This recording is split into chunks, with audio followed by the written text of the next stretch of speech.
नमस्कार, मैं हूं अविंद्र राजतोष। आपका बहुत बहुत स्वागत है हमारे खास कार्यक्रम फिर याद आए राम में। राम को लेकर इस देश में राजनीतिक उथल पुथल मची थी। मंदिर की बात की गई थी। अयोध्या पर जिस तरह से एक माहौल बनाने की कोशिश की गई थी अयोध्या को लेकर कि हिंदू वोट अगर मिलते हैं तो हिंदुस्तान में जो सरकार बनेगी उसमें सबसे ज़्यादा फायदा उनका होगा जो राम भक्त है और जो हिंदुत्व की बात करते हैं। लेकिन आज जिस तरह से भारतीय जनता पार्टी ने सरकार बनाया है, फिर से राम की याद अचानक आ गई है भारतीय जनता पार्टी को और एक बार फिर से अयोध्या की जो बात है वो सामने आने लगी है। ऐसे में शिवसेना ने भी नया नारा दिया है कि चलो अयोध्या। इसको क्या समझा जाए, इस संदर्भ में हमारे साथ जुड़ेंगे। अभी शिवसेना ज्वाइन किया है, लेकिन उनका जो असली परिचय है वो विश्व हिंदू सेवा संघ के राष्ट्रीय अध्यक्ष हैं रविंद्र द्विवेदी जी हमारे साथ हैं। द्विवेदी जी, आपका बहुत बहुत स्वागत है। नमस्कार। ये तो बताइए कि आप तो लगातार हिंदुत्व की बात करते रहे। हिंदुत्व का मतलब ये नहीं होता कि मुसलमानों का दमन हो, शोषण हो, लेकिन अगर आप अभी शिवसेना में ज्वाइन किया, आपको बहुत अच्छा पद भी दिया गया है उद्धव ठाकरे के द्वारा। आपको क्या लगता है कि ये जो भारतीय जनता पार्टी का आइडिया था राम मंदिर, ये आप लोग शिवसेना भी अभी राम मंदिर की बात करने लगी है, इसको कैसे देखते हैं आप? शिवसेना ने भारतीय जनता पार्टी का मुद्दा नहीं छीना। आप अगर शिवसेना के बारे में जानते हो तो शिवसेना ने शुरू से ही माननीय बाला साहब ठाकरे, जिनके ऊपर एक हिंदू हृदय सम्राट का चिन्ह लगा हुआ है, माननीय बाला साहब ठाकरे हिंदुत्व के लिए ही जिए हैं और हिंदुत्व के लिए ही अंतिम सांसें लिए हैं। बाला साहब ठाकरे की शिवसेना ने जी एक अहम बलिदान दिया। जब कार सेवक थे उस समय उन्होंने, शिवसैनिकों ने जो बलिदान दिया है, हम बीजेपी के ऊपर भरोसा करके कि चलो बीजेपी ने इस मुद्दे को उठाया है और बीजेपी शायद इसको पूरा करेगी, मगर बहुत सारे दिन हो गए ये मुद्दा देखते देखते। इसलिए माननीय उद्धव साहब ठाकरे ने निश्चय किया है कि अगर बीजेपी ये कार्य पूरा नहीं करेगी तो शिवसेना ये कार्य अवश्य करेगी। बाला साहब ठाकरे की यही इच्छा थी। बाला साहब ने जब विध्वंस हुआ था, बाबरी मस्जिद का विध्वंस हुआ था, तब बाला साहब ने कहा था कि अगर शिव सैनिकों का नाम इसमें आता है तो हमें इस पर गर्व है। तो क्या वो जोश लगातार मिलता रहा है शिव सैनिकों को? जी बिल्कुल। शिवसेना की जो नींव पड़ी है वो ही हिंदुत्व की रक्षा के लिए पड़ी है। और आपने जो सवाल किया कि क्या मुसलमानों का दमन होना चाहिए, हम बिल्कुल मुसलमानों के खिलाफ नहीं है, मगर हम उस मुसलमान के, हर मुसलमान के खिलाफ है जो देश का सम्मान नहीं कर सकता है, देश के संविधान का सम्मान नहीं कर सकता है। वो यही बाला साहब ठाकरे ने शुरू से, चाहे हिंदू हो तो भी, जो हिंदू अगर गद्दार है, देश हित में काम नहीं कर रहा है, देश का सम्मान नहीं कर रहा है, देश के संविधान का सम्मान नहीं कर रहा है, तो भी वही कार्य कर रहा है जो ऐसे असामाजिक या मुस्लिम या कोई भी नक्सलवादी कर रहे हैं। लेकिन अभी जो आम आदमी है, आज की जो बहुत युवा जनता है, बहुत सारे लोगों को नहीं पता है कि ये आइडिया किसका है। अगर हम बात करें कांग्रेस की, तो बहुत सारे लोग ऐसे हैं कांग्रेस में जो कहते हैं कि राजीव गांधी की इच्छा थी राम मंदिर की शुरुआत हो, लेकिन भारतीय जनता पार्टी ने एक राजनीतिक मुद्दा बना दिया। अब शिवसेना भी आ गई है। शिवसेना तो बहुत पहले से इसमें शामिल है। सबसे पहले आपको मैं बताना चाहता हूँ कि कांग्रेस ने इस देश को और कभी भी हिंदुत्व के ऊपर काम नहीं किया। अगर हिंदुत्व के ऊपर काम किया होता था तो आज जो देश की हालत है, देश में जो आज समस्या पैदा हुई है, ये सारी समस्या की जड़ कांग्रेस है।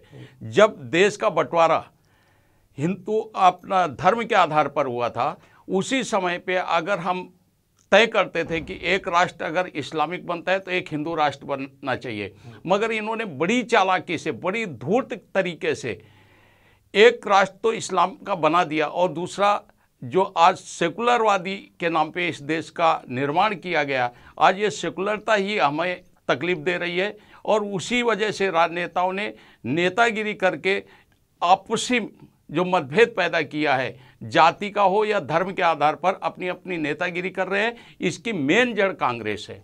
लेकिन अगर हम राम मंदिर की बात करें तो हर चुनाव के पहले राम की याद क्यों आती है? भारतीय जनता पार्टी तो हमेशा राम को लेकर चलती रही है, लेकिन मंदिर कब बनेगा, तारीख नहीं बताएंगे। जी, मैंने वही कहा कि ये देश में अगर धर्म के आधार पर देश का बंटवारा हुआ था और ये हिंदू राष्ट्र घोषित हो जाता था तो यहाँ पे वोट की राजनीति नहीं होती थी। और ये मंदिर का जो मुद्दा है केवल वो आस्था से खिलवाड़ है और कोई भी ये मसला हल नहीं करना चाहता है। जिम्मेदार तो आप भी हुए ना। बिल्कुल जिम्मेदारी, हम बिल्कुल जिम्मेदारी से नहीं बच सकते भारतीय हैं। जनता पार्टी शिवसेना की जो सरकार है गठबंधन में है, जी। भले ही रिश्तों में कड़वाहट आ गई है। अगला चुनाव जो है महाराष्ट्र की अगर हम बात करें तो ये तो लगभग लग रहा है कि अब चुनाव में बीजेपी शिवसेना साथ लड़ने वाले नहीं है। क्या आपको लगता है कि ये कहीं से अगर सवाल किया जाए आपसे कि आप भी राम को लेकर चलेंगे? राम जी। किसके हैं? राम तो सारे हिंदुओं के राम श्रेष्ठ है, और इसमें किसी का राम लिखा हुआ है कि भाई राम इनके हैं राम उनके हैं, ऐसा नहीं है। जो राम को मानने वाले हैं सारे लोगों के राम है। अगर हम राम को लेके चलते हैं तो इसमें हमारी खराबी क्या है? अच्छा, विश्व हिंदू जो संघ है आपकी, उसने आप हमेशा आम आदमी की समस्या को उठाते रहे हैं। अब शिवसेना में भी आप आ गए हैं तो आपकी भूमिका वही रहेगी, कुछ चेंज बदलेगी भी? नहीं, बिल्कुल नहीं। मैंने 3 बार मीटिंग की, संजय राउत साहब से मीटिंग की, इसके बाद अनिल देसाई साहब से मीटिंग की। मेरे जो मुद्दे हैं मैंने रखा वहाँ पे, और मैंने बोला इस हिसाब से अगर शिवसेना चलती है तो हमारे संगठन के 14 लाख मेंबर्स शिवसेना के साथ में रहेंगे। और हमारा मेन मुख्य मुद्दा है कि हिंदुत्व का विकास किस तरीके से हो, हिंदू राष्ट्र का निर्माण किस तरीके से हो, वही हमारी जो काम करने की छवि है उसी को हम बरकरार रखें। क्योंकि राम को लेकर जिस तरह से देश में माहौल बनाया गया था, हर कोई चाहता है कि राम मंदिर बने। बहुत सारे मुस्लिम संगठन हैं, उन्होंने भी सामने से आके कहा है कि हमें कोई विरोध नहीं है। मामला चूंकि न्यायालय में है। और आपको क्या लगता है कि वाकई अब शिवसेना ने जिस तरह से एक माहौल बनाया है कि अयोध्या चलो, इसका कितना फायदा होगा इलेक्शन में? शिवसेना ने कभी भी इलेक्शन के फायदे के लिए कोई कार्य नहीं किया, और इसी कारण मैं बीजेपी को छोड़ करके शिवसेना में शामिल हुआ हूँ। शिवसेना ने वही किया है, जो बोला है वही किया है। ये नहीं कि सत्ता में आने के समय कुछ और बोले और सत्ता में आने के बाद वो काम नहीं करे। शिवसेना ने जो जनता के साथ वादा किया है वो निष्ठावान बन करके उसको साबित किया है, और इसी कारण है कि शिवसेना आज 60 साल से लोगों के दिलों में समाई है। बिल्कुल। अभी राम की बात चल रही है, अयोध्या जाने की बात चल रही है, लेकिन अगर हम ऐसे में देश की आर्थिक राजधानी मुंबईकरों की बात करें तो बहुत ज़्यादा लोग यहाँ पर राम को लेकर या देश की राजनीति को लेकर सोचते हैं। लेकिन इस पूरे मुद्दे पर जनता ने क्या कहा मुंबई में, आइए सुनते हैं। इनके पीछे ऐसा कोई कारण नहीं है, इनके पीछे खाली हिंदुत्व का कारण है, और हिंदुत्व जगाने के लिए वो जा रहे हैं वहाँ पर। मेरी तो यही राय है कि वो जो जा रहे हैं वो शिवसैनिक है, वो अच्छे काम कर रहे हैं और वो हिंदुत्व जगाने के लिए जा रहे हैं। नहीं, मुझे ऐसा नहीं लगता कि वो वोट के लिए जा रहे हैं। वो तो सच्चे इंसान है, हिंदुत्व के लिए जगाने के लिए जा रहे हैं बस। वो तो अभी वो भी वही कारण है क्योंकि शिवसेना ने अगर वो जगाया है, वो जागरूक कर रही है कि भाई चलो, हिंदू लोग सब ये कर रहे हैं कि भाई अभी यहाँ जाए या वहाँ जाए। वो बता रहे हैं कि भाई हम लोग ये जो अयोध्या है, अयोध्या में अभी चल रहा है कि भाई वो बाबरी मस्जिद और इसमें का वो जो चल रहा है लफड़ा, उसमें वो ऐसा बोल रहे हैं कि भाई हम लोग उसको जिंदा रखेंगे। जो राम ने इतना बड़ा काम किया है हमारे हिंदुत्व को जगाने के लिए, तो उसके लिए वो जा रहे हैं बस। नहीं, हिंदू का वोटिंग के लिए नहीं है, धार्मिक करने के लिए जा रहे हैं। नहीं, उसके ऊपर नहीं है, वो उसके अच्छे काम के लिए जा रहे हैं। ये सब वोटों के लिए है और कुछ नहीं है। धार्मिक कार्य होता तो घर में बैठ के काम कर सकते लोग। रास्ते में आना, रास्ते में जाना, ये सब गलत बात है। ये मंदिर बनाना है, मस्जिद, जो भी कुछ करना है तो बैठ के आदमी कर सकते हैं। मोर्चा निकालने की ज़रूरत क्या है? आंदोलन करने की ज़रूरत क्या है? यहाँ पर पब्लिक को परेशान करना, सिग्नल्स पे पुलिस वगैरह सब करना, जरूरत कोई मतलब ही नहीं उनका कोई। देखो, धार्मिक काम जो है वो फ़ायदा देने वाला ही होता है। आखिर धार्मिक काम ही जो अपने को अंत में काम आता है। ये दोनों मुद्दे अलग है। ये पॉलिटिकल मुद्दा हो गया। ये पॉलिटिक्स से बाहर निकल के जो मतलब जो इनसे काम है वो उनका काम है करना, जो काम करेंगे। जुड़ना चाहिए राम मंदिर से, मगर एक पॉलिटिकल इशू बना के नहीं है। कहीं पे बैठ के 4 नेता वो जो भी है उनको बैठ के सब सॉल्व करना चाहिए लोगों को। किसी को धर्म की कोई पड़ी हुई नहीं है, सब खुद के लिए कर रहे, खुद का बेनिफिट ही देख रहे। पब्लिक तो एक बाजू रह गई, सब अपने अपनी रोटियां सेक रहे और कुछ नहीं हो रहा है। खींचने के लिए लोगों को, भाई हम तुम्हारे लिए कुछ कर रहे हैं, अल्टीमेटली कुछ नहीं हो रहा है और कुछ होगा भी नहीं। वोट बैंक ही है, वोट बैंक के लिए यही है, जीतने के लिए, इलेक्शन जीतने के लिए, अपने तरफ लोगों को खींचने के लिए, आकर्षित करने के लिए। उन लोग जो दूसरा जो कर रहे हैं, जैसे कि अभी खड्डे जो भरने का काम करे, वो एक्सीलेंट काम है। That is what public needs it. वो सब बहुत अच्छा, हॉकर्स को हटा रहे, वो एक्सीलेंट काम है। हैट्स ऑफ टू देम इसके लिए। बाकी ये सब चीज़ों के लिए कुछ मतलब नहीं। अगर उस जगह पर उन लोग करेंगे ना तो पब्लिक काफ़ी बेनिफिट मिलेगा पब्लिक को, और पब्लिक के तरफ भाव उन लोग का, पब्लिक के खिंचाव भी पब्लिक का उनकी तरफ ज़्यादा रहेगा। शिवसेना एक्चुअली क्या है, पहले एक धार्मिक पार्टी थी, लेकिन कुछ टाइम से ये लोग मीन्स अभी सोशल हो गए हैं और जो ये लोग काम कर रहे हैं वो बहुत अच्छा कर रहे हैं मेरे हिसाब से। और जो आपने क्वेश्चन किया कि भाई जहाँ जाना है जैसा कि अयोध्या और वाराणसी, तो उनका मकसद ये है कि भाई जो बीजेपी को चाहिए था करना वो नहीं कर रही है, तो उजागर करने के लिए भाई तुम जो करना चाहिए था वो नहीं कर रहे हो, तुम करो।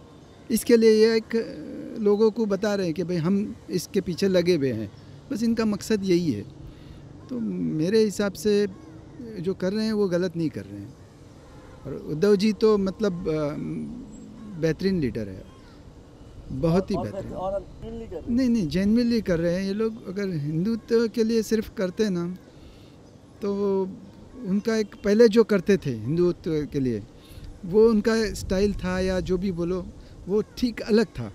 लेकिन आज जो कर रहे हैं उनकी ठीक है, इसमें थोड़ी राजनीति होगी, स्वाद उनका होगा, लेकिन फिर भी वो लोगों के लिए ज़्यादा कर रहे हैं। इसमें मुझे नहीं लगता कि हिंदुत्व के लिए सिर्फ कर रहे हैं। नहीं, मुझे तो कोई पॉलिटिकल एजेंडा ही लग रहा है जी। मुझे कोई ऐसा कोई समाज सेवा कर रहे हैं ऐसा कुछ लगता तो नहीं है। नहीं, मुझे नहीं लग रहा कि कोई हिंदुत्व का मुद्दा है एक्चुअली जिसको लेके चलने की ज़रूरत है। कोई हिंदुत्व का मुद्दा है ही नहीं, मुझे ये लग रहा है कि जिसको लेके चलने की ज़रूरत है। अपनी तरफ से हर चीज़ की जायज़ कोशिश की है। जो अड़चनें आई हैं वो उनको दूर करने की कोशिश कर रहे हैं। तो बीजेपी के कामकाज से और मोदी जी के कामकाज से तो मैं बहुत खुश हूँ। बाकी जो शिवसेना कर रही है वो बिल्कुल पॉलिटिक्स लगती है मुझे। अभी 2019 में इलेक्शन आ रहा है, तो जैसे कि अभी महाराष्ट्र में हालत है मराठा मोर्चा की, तो जो हिंदू वोट है उनको अट्रैक्ट करने के लिए ये कैंपेन किया गया है। वाराणसी वैसे तो मोदी जी का कॉन्स्टिट्यूंसी है, तो एक उनके वहाँ जाके मोदी जी को दिखाना कि हमारे भी पावर है, तो एक एजेंडा हो सकता है उनका कि एक उनको एक अपना पावर शो करना है कि महाराष्ट्र में हमारी इतनी पावर है। तो कैंपेन करेंगे, पोस्टर लगाएंगे, तो पब्लिक आएगी और उतनी पब्लिक को वाराणसी लेके जाएंगे। तो वहाँ पे मतलब मोदी जी को दिखाएंगे कि महाराष्ट्र में हमारी इतनी ताकत है। वैसे पॉलिटिक्स के बारे में तो इतना नहीं जानता, लेकिन मैं जितना पढ़ता हूँ, जितना नॉलेज है मुझे, उस हिसाब से तो यही लगता है कि इसमें उनका एक पॉलिटिकल एजेंडा है जो कि मोदी जी को दिखाना है कि हमारी इतनी पावर है, इसलिए वो वाराणसी को प्रमोट कर रहे हैं। यहाँ पर ज़्यादातर लोग यही कह रहे हैं कि अभी जो भी कुछ हो रहा है उसके पीछे से पॉलिटिक्स है। आप इसको कैसे देखते हैं? जनता तो पॉलिटिक्स की बात कर रही है। नहीं, ये जिस तरीके से इस मुद्दे को आज़ादी के पास लगातार आगे बढ़ाया गया है और इस मुद्दे पर राजनीति हुई है, तो आम जनता वही सोचेगी जो उन्होंने देखा है। मगर शिवसेना ने कभी भी इस मुद्दे को लेकर के राजनीति नहीं की। जब भी ज़रूरत पड़ी हिंदुत्व के लिए, शिवसेना हमेशा खड़ी रही है, खड़ी रहेगी, और यही शिवसेना का विचार है। आपको शिवसेना ने जिस तरह से जिम्मेदारी दी राष्ट्रीय सचिव, ये बहुत बड़ी उपलब्धि है आपके लिए, हम बधाई भी देना चाहेंगे आपको। आपकी भूमिका क्या होगी पार्टी के लेवल पे? हम चाहेंगे कि शिवसेना माननीय बाला साहब ठाकरे के विचारों को लेकर के पूरे देश में संगठन नेतृत्व तैयार करे और सत्ता में शिवसेना केंद्र की धुरी बने और आने वाले समय में महाराष्ट्र का सीएम शिवसेना का हो और ये हमारा, और देश में आने वाले कुछ वर्षों के बाद शिवसेना का प्रधानमंत्री बने। हर शिवसैनिक का यही एक सोच है। ये तो बड़ी अच्छी बात आपने कह दी कि देश का प्रधानमंत्री शिवसेना का बने, लेकिन सबसे बड़ा सवाल है कि भारतीय जनता पार्टी का क्या होगा, कांग्रेस का क्या होगा, क्या शिवसेना का जो रुख है वो आक्रामक होगा? ये तो देखना दिलचस्प होगा। लेकिन चलते चलते आपसे जानना चाहेंगे कि जो 14 लाख जो सदस्य हैं आपके विश्व हिंदू सेवा संघ के, वो भी आपके साथ आ जाएंगे? इसमें आ चुके हैं 14 लाख सदस्य। जब देश का मुखिया या संगठन का मुखिया जिस ओर पधारता है तो स्वाभाविक है वो लोग उसके पीछे चलते हैं। तो मेरे 14 लाख कार्यकर्ता मेरे साथ में हैं और साथ में रहेंगे, और हम बिल्कुल निष्ठा के साथ आपको बता देना चाहते हैं कि निष्ठा के साथ हम शिवसेना के साथ जुड़े हैं। अयोध्या जाने का मकसद क्या है? राम मंदिर हम बीजेपी ने नहीं बनाया, चलो आप तो बना दें जी। कोशिश यही रहेगी कि राम मंदिर बने, क्योंकि सारे देश के जो लोग हैं, जो देश के हिंदू समाज है, उनकी आस्था है राम, और राम की आस्था को देखते हुए, लोगों की आस्था को देखते हुए शिवसेना ने निर्णय लिया, माननीय उद्धव साहब ठाकरे ने निर्णय लिया है कि वहाँ पे भव्य राम मंदिर बनना चाहिए। यही सपना बाला साहब ठाकरे का था और उसी सपने को उद्धव साहब ठाकरे आगे बढ़ाने की कोशिश कर रहे हैं। चलिए, तो बड़ी अच्छी बात है कि एक बार फिर से शिवसेना ने भी झंडा बुलंद कर लिया है, उठा लिया है कि अब चलो अयोध्या। निश्चित रूप से उसका जो मकसद है वो तो जनता समझ ही सकती है, लेकिन ये भी देखना दिलचस्प होगा कि शिवसेना की इस भूमिका को भारतीय जनता पार्टी किस तरह से लेती है। कहीं तू मैं ये ना हो जाए कि ये मुद्दा मेरा है या मुद्दा तेरा है। निश्चित रूप से आने वाले दिनों में इस पर बहुत ज़्यादा लोगों की नज़रें होंगी, क्योंकि राम आस्था के विषय है और आस्था और श्रद्धा की जब भी बात होती है तब देश की जनता एक तरीके से एकमत हो जाती है और एकजुट की जो भावना है उसके अंदर वो और भी बलवती हो जाती है। हमसे बात करने के लिए आपका बहुत बहुत शुक्रिया और एक बार फिर से आपको बधाई कि आपको बहुत बड़ी जिम्मेदारी मिली है शिवसेना। धन्यवाद। तो निश्चित रूप से अब आने वाले जो दिन होंगे वो बहुत ज़्यादा राममय होंगे, इसमें कोई दो राय नहीं है। इस खास पेशकश में इतना ही। बाकी की खबरों के लिए आप देखते रहे इन 24 न्यूज़ और मुझे दीजिए इजाज़त। नमस्कार।